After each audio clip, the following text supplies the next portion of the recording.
I am Jen Severson. I am a realtor. And I'm Kevin Severson. I'm a life coach. And today we decided that we wanted to do this program because we've seen negative stuff out there about separation and life transitions. We wanted to talk about positive ways to do stuff. So today we're going to be talking about numbing versus choosing.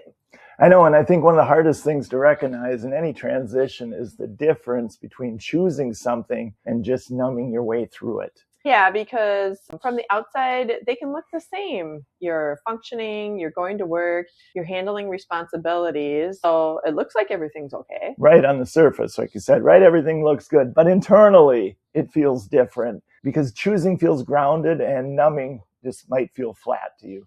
Right. And choosing by saying that is, are you choosing to feel your uncomfortable feelings or are you numbing it out? So if you're asking yourself that, that's kind of where this is coming into play. Numbing can feel flat, but it also can feel restless. Yeah, exactly. And because restlessness is a big one because numbing isn't always shutting down. Sometimes it's just staying busy. So you don't have to sit still or think about things or sit in your thoughts or sit in your feelings. Yep. So overworking, over scrolling, over scheduling, over exercising, overeating, over drinking, over explaining. Yeah, we can keep going. Okay, touche.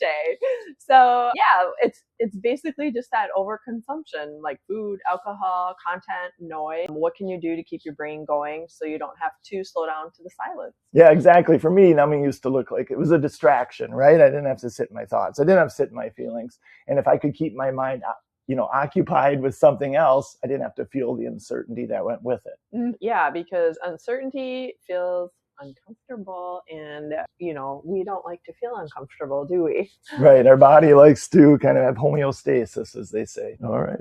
But avoiding that uncertainty or uncomfortableness, it doesn't resolve it. Yeah. And like I found, it just delays it. Yeah, you don't like that. So I think one sign you might be numbing is when you don't actually know what you feel. If someone asks, how are you? Your automatic answer might be, I'm fine, I'm good, I'm living the life, but you really haven't checked in. That's just like the easy answer, the surface answer. Yep, right. Because choosing requires awareness, right? It requires you to have awareness, and numbing avoids that awareness. Right. So, and the awareness, that's so important to have all of that stuff. So, I feel like another sign is you keep saying, this is just how it is. But underneath you're feeling quiet resentment. You're like, is this really going to be the rest of my life? And you think this is where I am, which I say stuck to be safe.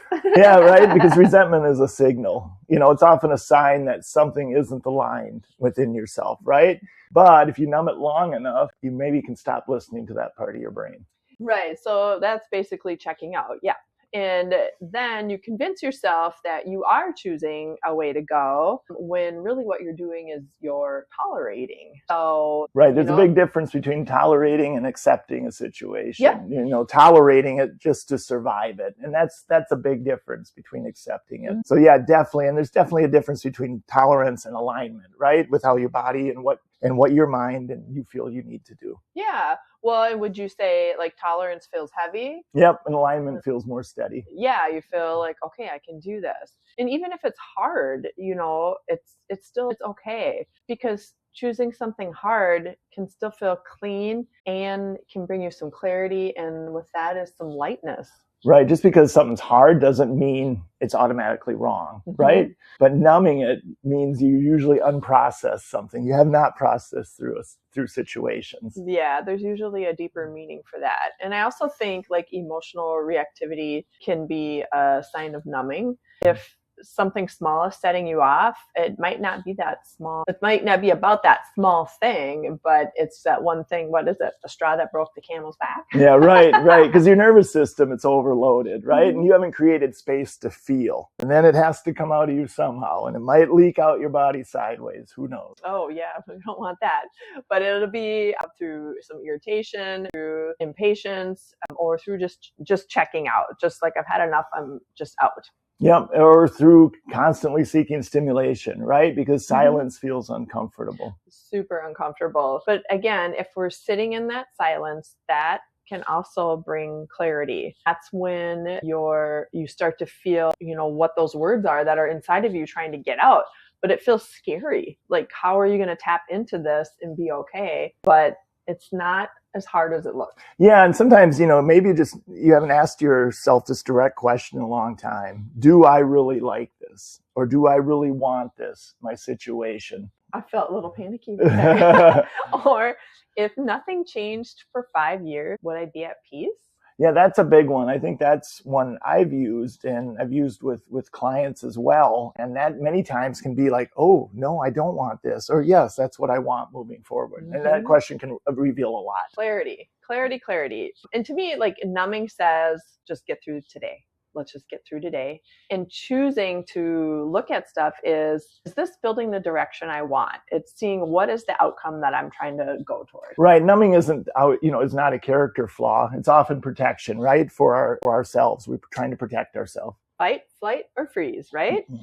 Yeah. So sometimes when you're numbing, it's because you're feeling everything at once would really overwhelm you, and you're like, it's too much, and you're shutting down. Right. But if you kind of try and keep protecting yourself too long, that can become avoidance. Or tolerance too, just like we said. And avoidance or tolerance, it quietly erodes your confidence, because somewhere inside, you're not fully present. You're not fully living your best life. And that doesn't feel good. Yeah, right. And when you're choosing, that feels different. Even when it feels uncomfortable, when you choose something intentionally, you have ownership over it. It's complete empowerment is really what I think. You are becoming the creator of your life. So you can say, this is hard, but I'm here because I decided to be. I'm the creator of my life. So I get to choose this. And that is super empowering. Yeah. And that statement alone, changes your posture on things. Oh my gosh, that's so good.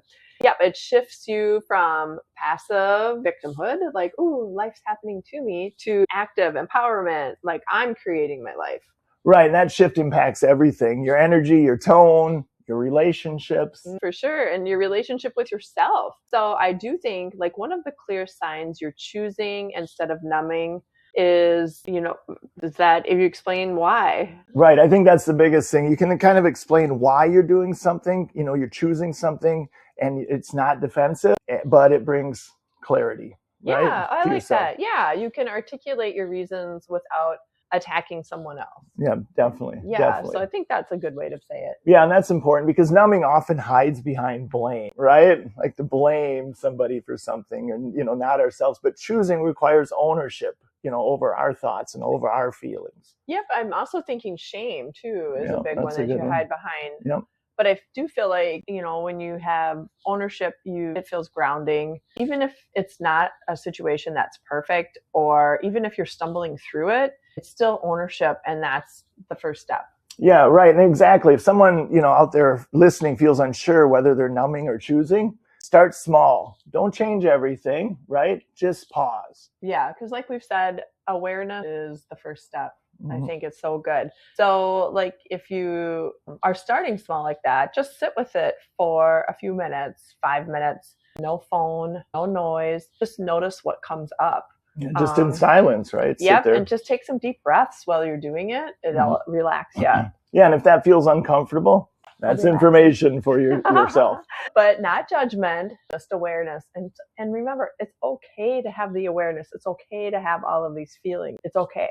Yeah, one thing maybe you want to ask yourself, what am I avoiding feeling? What conversation am I postponing with myself or others? Yep, exactly. Or what decision am I outsourcing to time? Ooh. That's a big one, right? Where's my time going? Where am I putting my time? Yep, because time doesn't decide, we do.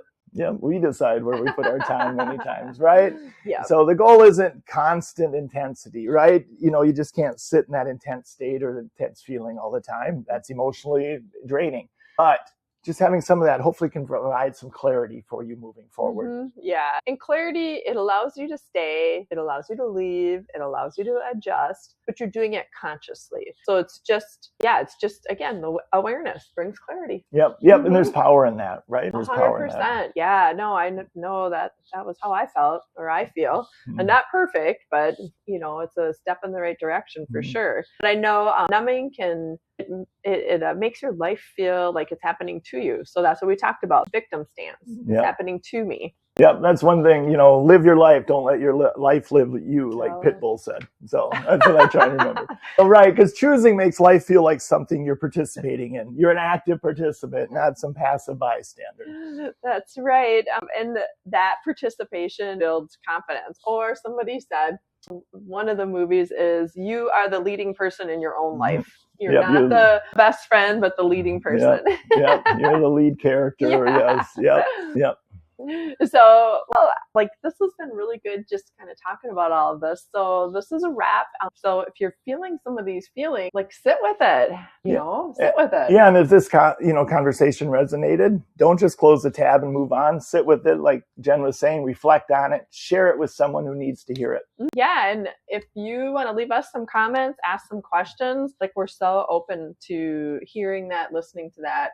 We appreciate any feedback for sure. Exactly. Next Wednesday, we're diving into a powerful conversation, the stigma of getting along after divorce, and that peace is not weakness. Woo! We have felt that. That's basically why we're doing this. So not every ending needs an enemy. Not every hard season needs hostility. So we're trying to flip the script that this is the norm, to be getting along, to laugh, to be friends. Yep. That should be the norm. Right, exactly. Because growth, could look like restraint, as you're learning and then still having, learning about yourself. But then there's sometimes strength looks like respect. And sometimes peace is the most disciplined choice you can make. We'll explore all of this next time. So we hope that you will want to join us. It's going to be good. Yep, exactly. I work with a small number of clients going through a divorce who want to rebuild their life with discipline, get back in control, and lead their family with peace, not anger. Message life. Good. Well, until next time, thank you. Yep, thank you. Subscribe, stay connected, and we'll see you in the future.